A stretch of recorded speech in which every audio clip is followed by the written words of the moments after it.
오늘 말씀의 제목은 열정을 회복합시다 라는 제목입니다.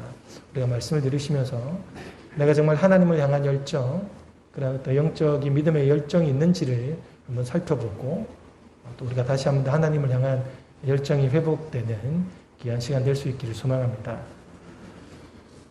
여러분, 우리나라 프로야구 역사상 가장 최고의 라이벌이 누굴까라고 한다면 여러분 누구를 꼽겠습니까? 나와버렸네, 그죠? 네. 저는 최동원과 선동열 선수를 뽑고 싶습니다. 물론 최동원 선수는 이미 고인이 되었지만 이 두 사람은 그야말로 80년대를 누볐던 최고의 라이벌이 아닐까라고 생각합니다. 물론 롯데 자이언츠, 해태 타이거즈, 경상도와 전라도라는 지역적인 특색도 있었지만은 또 연대와 고대 출신이기도 했고 또 당대 최고의 투수다라는 그런 자존심을 걸고 그들은 늘 대결을 했었습니다.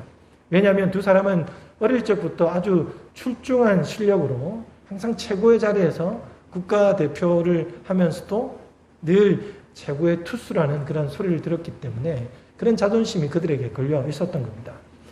최동원 선수가 얼마나 대단했냐면 지금으로부터 40년 전이죠. 1980년대에도 이미 메이저리그의 스카우트 제안을 받을 만큼 아주 뛰어난 선수였습니다. 이미 고등학교 때부터 두각을 나타냈는데 4경기 연속 완투승을 거두기도 했고 그리고 17이닝 노히트 노런 그리고 연세대학교를 23연승하게 하고 그리고 84년도에는 정규 시즌에 27승을 거두게 됩니다. 그리고 이거는 세계 야구사에서도 아주 관심을 가지고 있는 것 중에 하나인데 한국 시리즈가 7차전인데 7차전 중에 5번을 나와서 결국은 롯데를 우승하게 만든 아주 전설적인 인물이기도 합니다. 그럼 선동열 선수는 누구냐? 선동열 선수는 이 최동원 선수보다는 조금 늦게 프로에 입단했는데 입단한 그 다음에 MVP를 받고 또 그 다음에 또 2년 연속으로도 MVP를 받았던 선수이기도 하고 우리 역대 프로야구 통산 최저 방어율로 1점대 방어율로 마치게 됩니다. 그래서 한국에서뿐만 아니라 일본 그때 당시에 주니치 드래곤즈에 가서 마무리 투수로 뛰었는데 일본에서도 나고야의 태양이다라고 할 만큼 아주 든든한 마무리로 최고의 투수가 되었던 겁니다.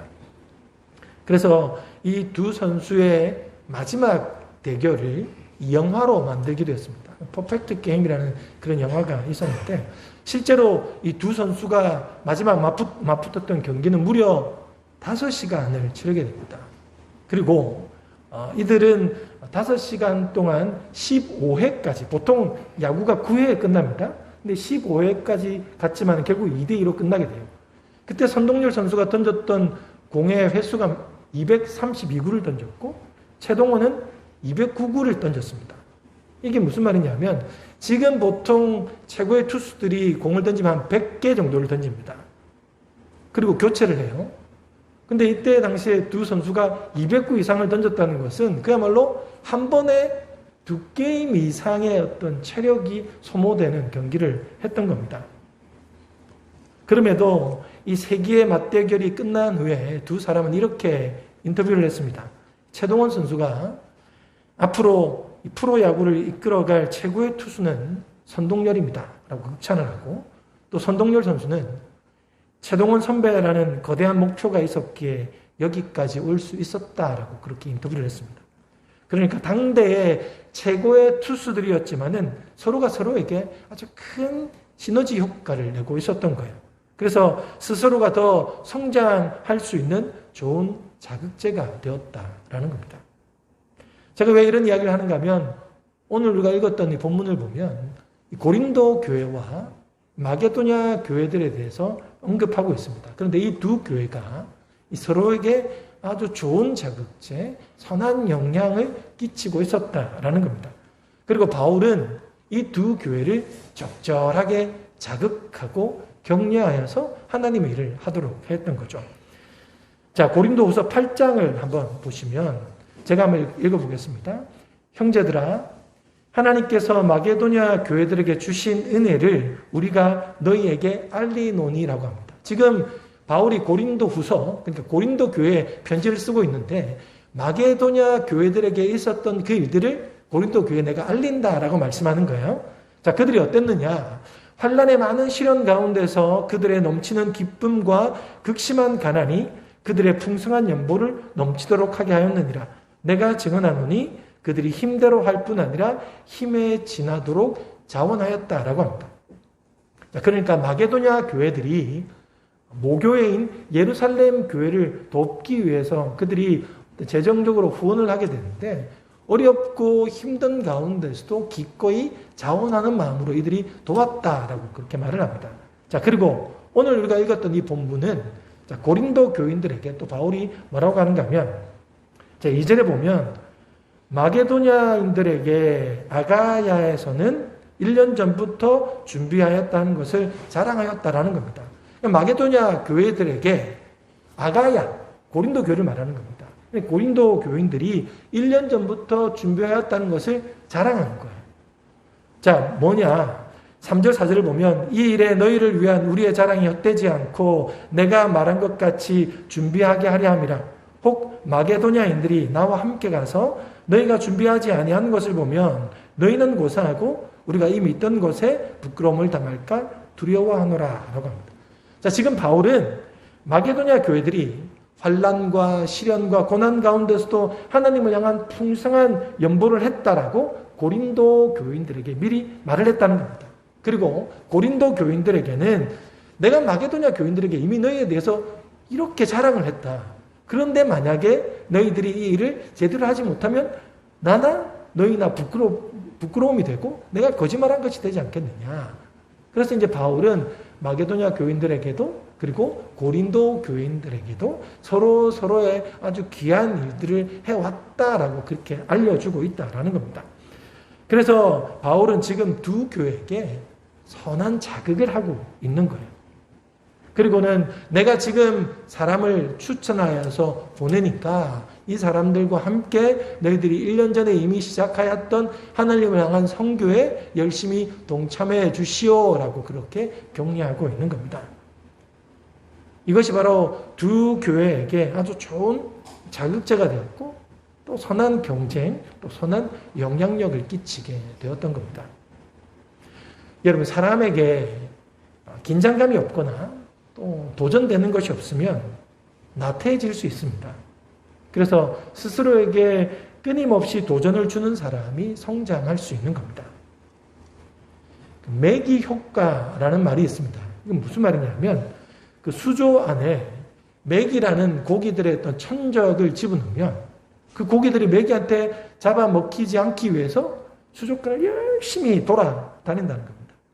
이게 왜 이런 말이 나오는가 하면 이제 고기들을 잡아서 다른 지역으로 장거리 이동을 해야 되는데 어느 날 보니까 그 수족관 안에 천적의 고기가 들어가니까 고기들이 죽지 않고 장거리 이동을 마칠 때까지 살아있더라라는 겁니다.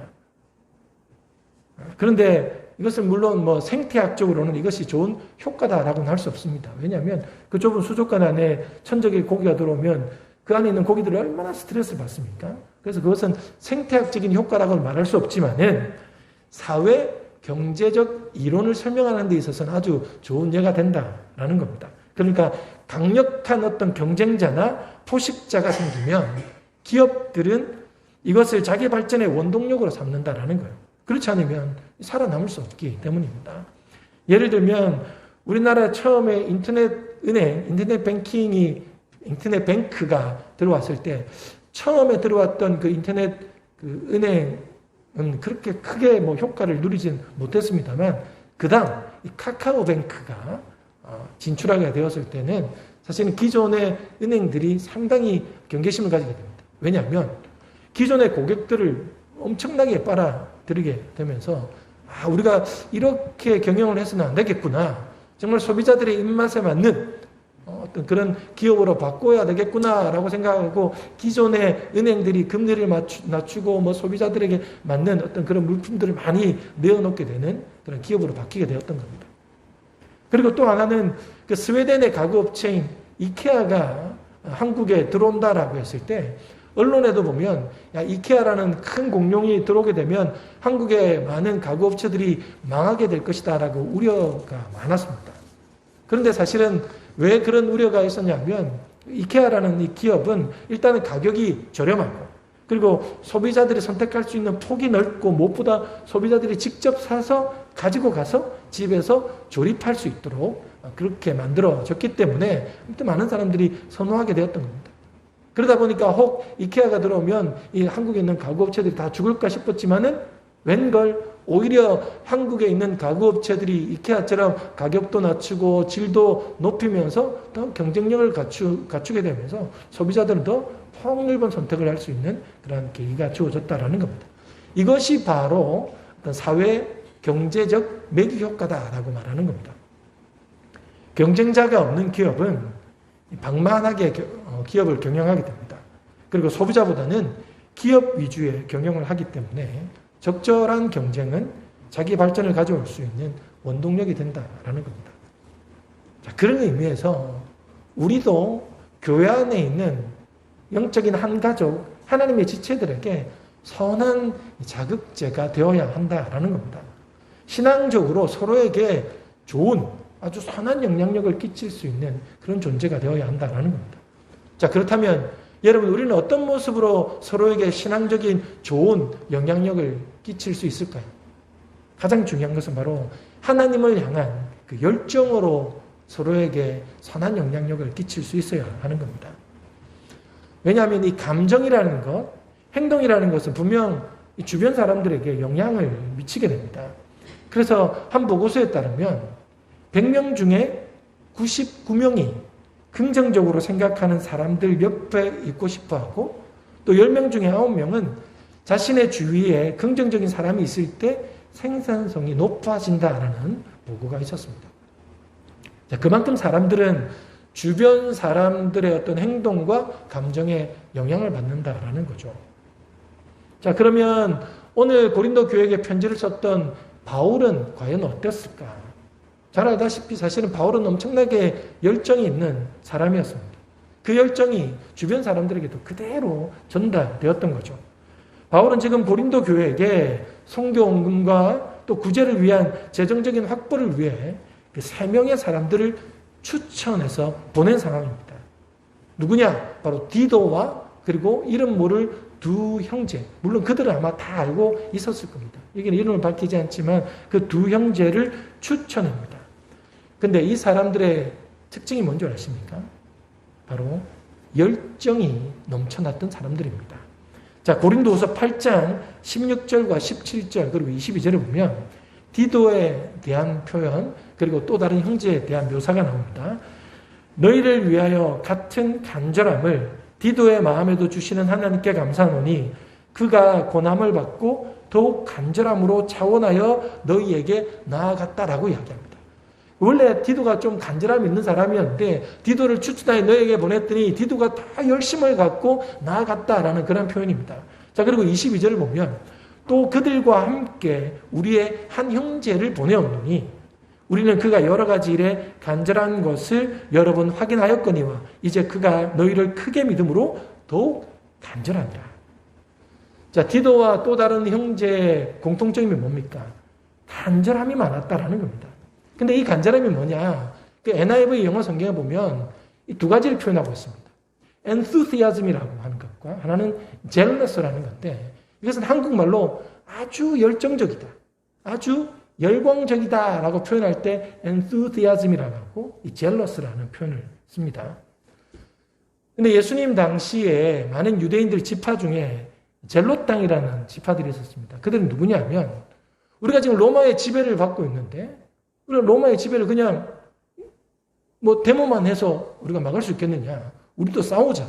우리도 무기를 갖고 그들을 대항하자. 게릴라 작전을 펴서라도 로마의 지배에서 벗어나자라고 외쳤던 사람들이 젤롯 땅입니다. 그래서 그들은 늘 몸에 칼을 지니고 다녔던 거예요. 무기를. 그래서 예수님의 제자 중에 그 젤롯 땅 출신이 누구냐? 베드로입니다. 그래서 베드로가 예수님이 잡힐 때 칼을 뽑아서 그 종의 귀를 잘랐다라는 표현이 그만큼 젤롯 땅으로서의 나라를 지키고자 하는 그 열렬한 마음이 있었다라는 거죠. 그래서 그때 그 사용하는 단어가 바로 젤롯 땅이다라는 말입니다. 나라를 지키는 마음이 누구보다 더 열정적이고 열광적인 그룹의 사람이었다라는 거죠. 그러니까 디도와 또 다른 두 형제가 바로 이러한 열정을 가진 사람, 하나님에 대하여 열정적이고 선교에 있어서도 누구보다 더 앞장서서 하려는 마음이 많았던 사람이다라는 거죠. 바울도 하나님을 향한 열정이 얼마나 대단한 사람이었습니까? 그렇다 보니까 그 주변에도 바울처럼 열심을 내는 사람들이 생겨나기 시작했던 겁니다. 조금 열심을 내는 사람들이 바울을 통해 더 열심을 내게 됩니다. 바울이 치고 달려가니까 함께 열심을 내던 사람들이 바울을 열심히 쫓아가게 되었던 거죠. 또 행여 그렇지 못한 사람들도 바울과 함께 있으면서 열정적으로 일하는 사람으로 바뀌게 됩니다. 바울과 함께 오랫동안 사역했던 디모데와 실라도 바울과 함께 여러 지역을 다니면서 하나님의 선교를 할 때 얼마나 그들이 열정적으로 그 일들을 감당해내었습니까? 그런데 여러분, 우리는 과연 어떻습니까? 우리는 하나님에 대한 열심, 하나님 나라에 대한 열정을 갖고 살아가고 있는 것 같습니까? 오늘 말씀을 들으면서 우리는 한번 점검해 보아야 됩니다. 이 열정이라는 것은 그냥 단순히 감정적으로 뜨거운 어떤 흥분 상태를 말하는 게 아닙니다. 잘 보시면 이 열정이라는 게 뭐냐? 진리에 대한 내적인 확신으로 투철한 헌신의 삶을 살아가는 것을 말하는 거예요. 쉽게 말하면 열정이라는 것은 말씀에 대한 아주 적극적인 순종이다라는 말입니다. 말씀에 대해서 반응하는 삶을 살아가는 사람인 거예요. 그러면 말씀에 대해서 반응이 없다는 것은 뭡니까? 결국은 내 안에 열정이 없구나. 하나님을 향한 열심이 사라졌구나라고 생각하시면 되는 겁니다. 여러분은 말씀 앞에 그때그때 반응하고 있습니까? 매주 드리는 예배의 말씀 앞에서, 매일 묵상하시는 하나님의 말씀 앞에서, 혹은 내가 어딘가로부터 듣게 되는 그 하나님의 말씀 앞에 여러분은 그때그때 반응하고 있습니까? 그렇지 않다면 우리는 어쩌면 하나님께 너무나 무관심하고 무반응한 그런 열정 없는 삶을 살아가고 있는 거예요. 그 무관심이라는 단어가 영어로 뭐냐면 apathy라는 단어입니다. 왜 그러냐면 내가 당신에게 마음을 무관심했으니 마음이 apathy라는 그런 말입니다. 그러니까 근데 이게 어떤 단어냐면 이게 그리스어로 보면 어라는 단어와 이게 파토스라는 단어가 합쳐진 거예요. 보통 어라는 것은 부정관사입니다. 그래서 without 무엇이 없다라는 뜻이고, 그러면 결국은 apathy라는 것은 파토스가 없다라는 말입니다. 그죠? 자, 그러면 이 파토스라는 말이 그리스어로 뭐냐면 우리가 어떤 문학이나 음악이나 다른 사람에 대한 이야기를 들었을 때 마음에서 우러나는 어떤 연민의 정인 겁니다. 그러니까 음악을 듣고 또 어떤 문학 이야기를 듣고 다른 사람의 이야기를 들으면 그 말씀에 대해서 마음이 움직이게 되는 거잖아요. 그런데 apathy, 파토스가 없다라는 것은 거기에 대한 반응이 전혀 없다라는 그런 말입니다.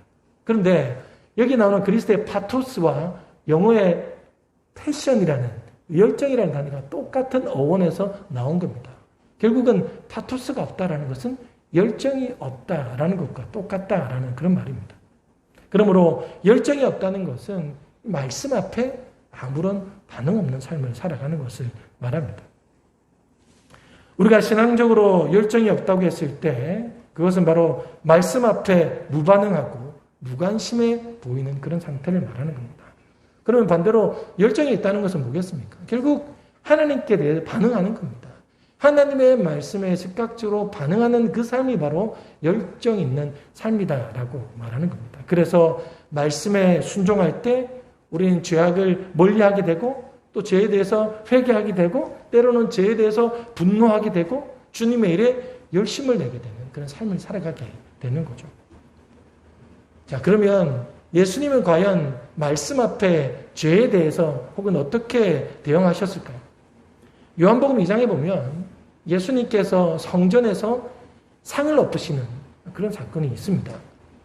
근데 정말로 어떻게 보면 예배 드리고 있는데 이곳에 누가 와가지고 여러분 성경 집어 던지고 여러분 앉아있는 책상을 엎어버리고 이러면 그 사람이 어떻게 보이겠습니까? 동네 양아치도 아니고 뭐 깡패 같은 사람이 아닙니까? 그런데 예수님께서 그 일을 하셨던 거예요. 자, 그 일에 대한 기록이 요한복음 2장 14절 15절에 있습니다. 성전 안에서 소와 양과 비둘기 파는 사람들과 돈 바꾸는 사람들이 앉아 있는 것을 보시고 노끈으로 채찍을 만드사 양이나 소를 다 성전에서 내쫓으시고 돈 바꾸는 사람들의 돈을 쏟으시며 상을 엎으시고라고 합니다. 예수님께서 노끈을 만들어서 노끈으로 채찍을 만들어서 있는 짐승을 다 때리고는 다 도망가게 만들어요. 그리고 그곳에서 장사하는 사람들 상을 다 완전히 엎어버리신 겁니다. 사실 엄청나게 과격한 행동이죠. 당시 성전 안에서 장사하는 사람들은 대부분 대제사장의 어떤 친인척이고 또 그와 함께 어떤 밀착 관계가 있던 사람입니다. 근데 당시에 대제사장도 이미 종교적인 직분을 돈으로 매수했던 사람이기 때문에 그 성전 안에서 일하는 그 모든 사람들도 돈과 관련된 돈으로 매수된 그 사람들이 사실은 일을 하고 있는 거예요. 그러니까 하나님이 원하시는 제사와는 전혀 상관이 없이 그냥 그들이 팔 수 있는 짐승을 갖고 있고 그들이 마음대로 가격을 매기고 또 돈도 자기 마음대로 환전하는 그야말로 양아치와 같은 그러한 일들을 사실 그들이 성전 안에서 하고 있었기 때문에 그 하나님의 성전에 대한 모욕을 하고 있는 죄를 짓고 있는 그들을 향해서 바로 예수님께서 엄청난 분노를 품어서 그리고 표현한 것이 바로 오늘 본문의 말씀이기도 합니다. 한마디로 종교를 팔아 장사하는 그 사람들에 대한 분노가 있었던 거죠. 자, 그런데 그때 이 모습을 보았던 제자들이 바로 구약의 말씀을 기억했다라고 그렇게 성경은 기록합니다.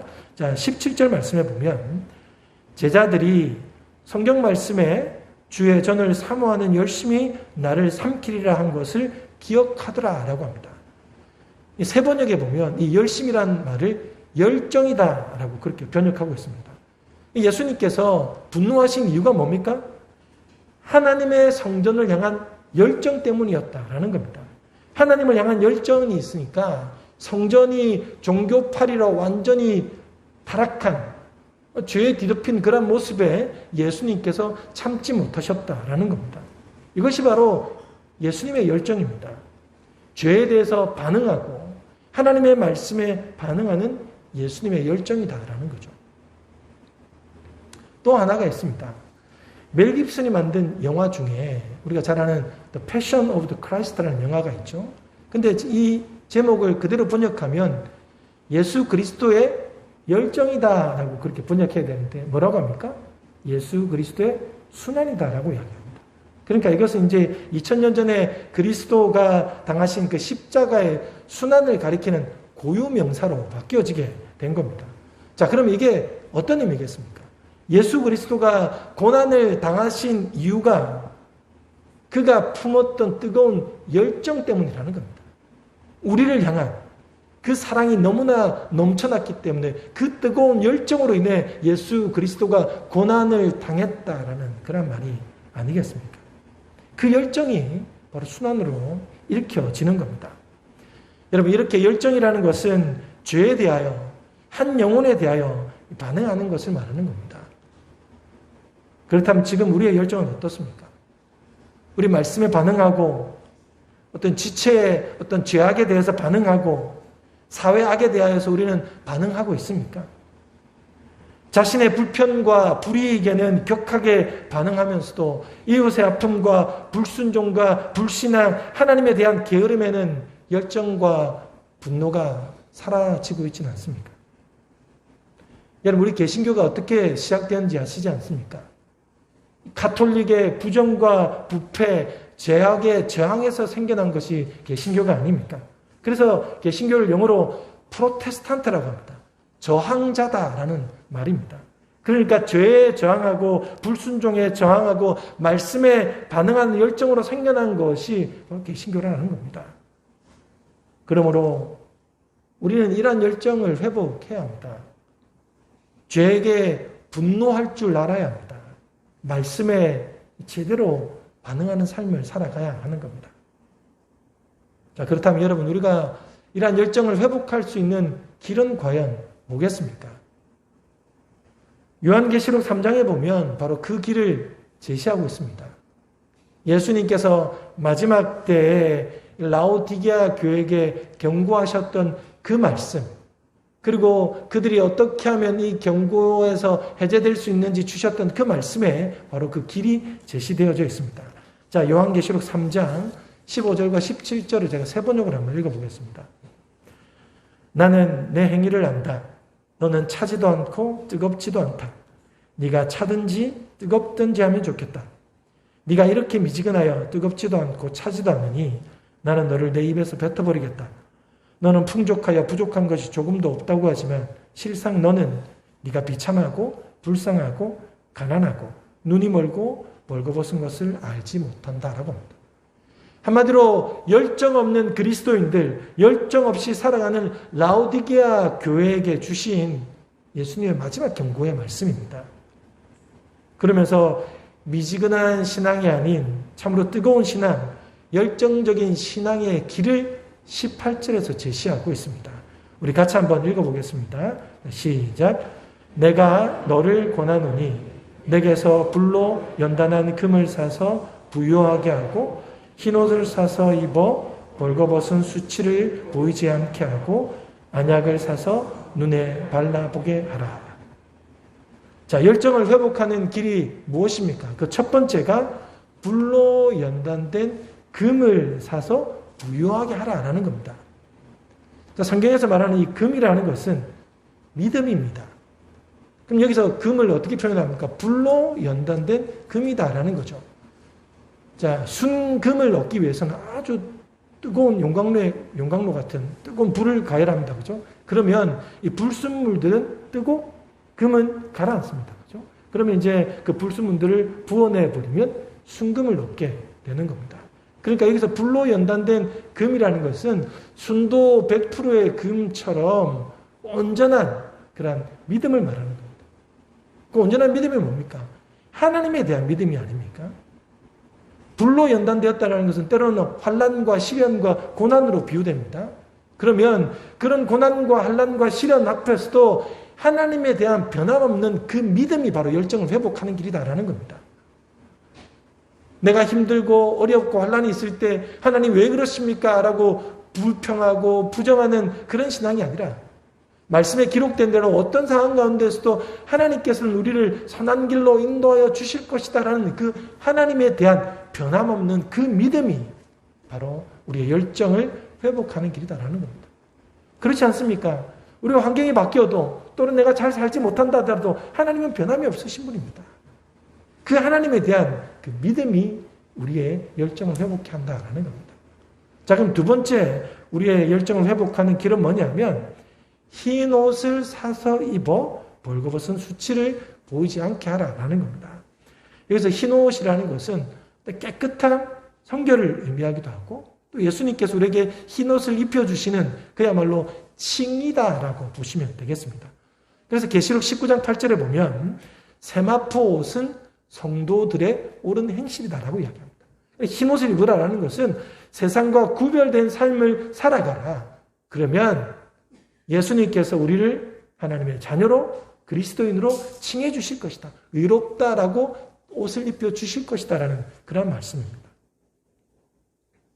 근데 여기서 우리가 예수님께서 흰 옷을 입으라라고 하지 않고 뭐라고 합니까? 흰 옷을 사서 입으라라고 말하는 겁니다.